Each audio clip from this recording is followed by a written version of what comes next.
In 1948, Allen hired his former player Dick Harp as an assistant coach and told him to cross the state and sign 3 of its best high school players, Bill Hoagland, Bill Linhard, and Bob Kenny.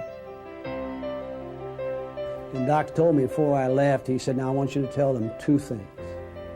He said, we are going to win the conference championship, but we also are going to win the national championship and go to the Olympics.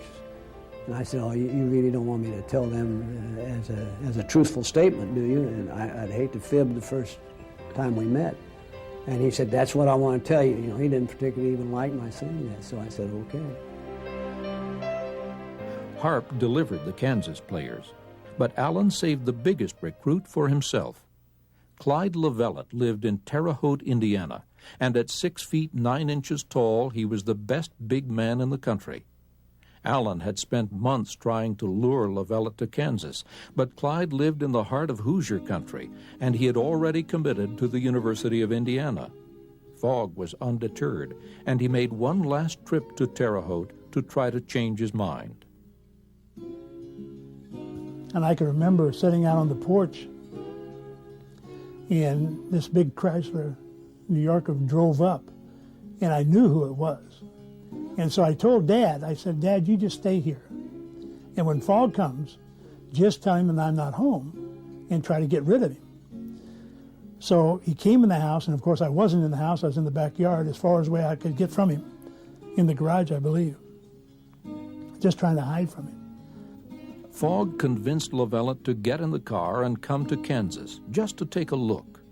During the trip, LaVellette fell in love with Lawrence and the university. Fogg had his first basketball giant.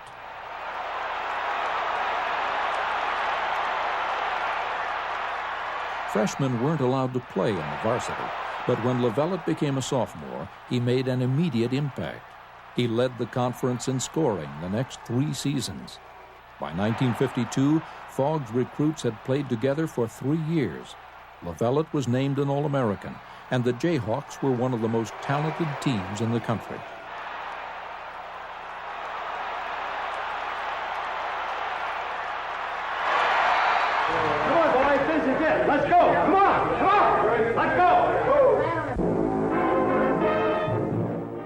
Along with LaVellette, Kansas had Bob Kenny, Bill Hoagland, Bill Linhard, and Dean Kelly. These 5, plus John Keller and Charlie Hogue, formed the regular lineup that carried most of the load all the way to the... Well, those Kansas guys were unbelievably important. I guess like all successful teams, they realized that Clyde was the main man, but all the others played a very big part in the success of the team. Another native Kansan on the team was junior guard Dean Smith. He didn't play much, but he had an eye for the game, and he sometimes talked strategy on the bench with assistant coach Dick Harp. There was some game we were playing, and Dr. Allen said for us to weave, it was an exhibition game, to weave against the zone. And I said, Dick, I wanted to whisper, I was a player, hey, what does he mean, weave against the zone? He said, shut up, Smith, do what he tells you. And that shows his loyalty no matter what was said. I never said anything again. The Jayhawks began the season with 13 straight wins.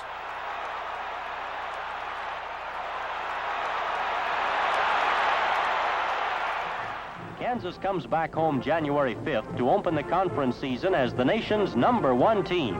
The Jayhawks earned this rank in the Associated Press poll by sweeping aside Colorado, Kansas State, and Missouri to annex the Big 7 preseason tournament in Kansas City.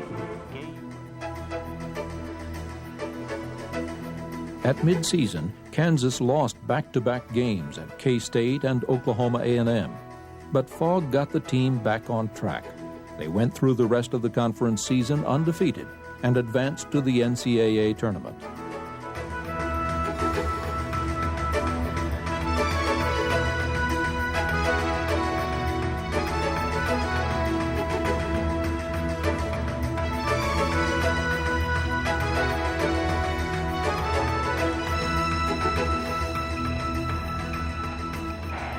Here's the Happy Mob scene with the scoreboard indicating KU's 78-61 conquest.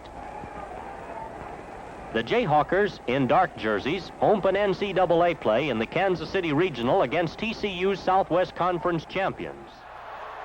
Kansas held off Texas Christian in the first round of the tournament, then defeated 5th-ranked St. Louis behind Clyde Lavellet's record 44 points. The victory sent the Jayhawks to Seattle and the Final Four. In the semifinal, Kansas met the Santa Clara Broncos. It was over by halftime. Lavellet scored 33 points, leading Kansas to a 74-55 victory. The Jayhawks were just one win away from a national championship. Probably was the most exciting moment that I've had in broadcasting, because it was the pre-television days, and the game started at 11 p.m. Central Time, and so some people even went to bed, set their alarm clocks, got up, turned on the radio, listened to the broadcast of the game, and it was a big thrill for me to be a part of that. St. John's coach Frank McGuire knew his young team was no match for Kansas, but he thought they might have a chance if they could slow down Lavellet. St. John's was led by a center named Bob Zawalik, a freshman who was considered one of the up-and-coming good big men in the country. And he was sort of really getting to me, and he was annoying me as far as, you know, he was pulling my pants and pulling hair on my legs. And I think that's what Coach McGuire wanted him to do, is to get me upset, whether I would take a swing at him or, you know, give him a real good elbow or something that the referees would indicate it was a flagrant foul and take me out of the game. And Clyde says, "But Doc," he said, "a guy keeps pulling my jersey and grabbing part of the meat." He said, "I'm getting so I can't stand him. I'm going to have to knock his block off." Dad says, "You are not going to knock anybody's block off until after the game. And I promise you, it's freedom. After that last game, you can do anything you want. You may get put in jail, and I'll get you out." Lenhard gets his second goal from the top of the circle. And Lavellet cranks a hook off the post. Kansas again steals the ball, with Dean Kelly sailing all the way for a layup.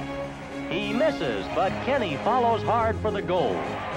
Kansas is never in trouble the rest of the way and soars to an 80-63 title victory. Lavellet was named the tournament's most valuable player. He led the nation in scoring and was named an All-American for the third consecutive year. But Kansas finally had its championship, its NCAA championship, and it was a good thing for Phog Allen to win an NCAA championship. I think he would have been remembered as a great coach anyway, but to have an NCAA title to his credit, I think, really helps his standing in history.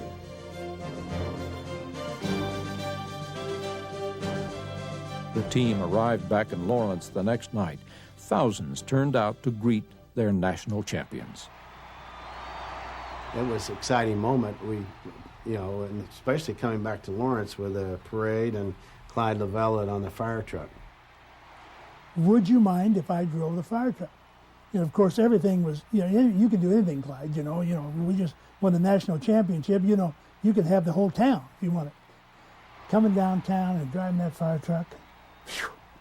And then there's thousands and thousands and thousands of kids, people. And Lawrence just blew up. The party went on until early in the morning.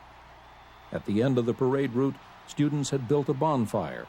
They had collected piles of copies of Look magazine. And they put them on this bonfire and burnt the Look magazine in effigy. Just like they hung somebody else out, but they burnt the Look magazine because that was the only team that I didn't make All-American on.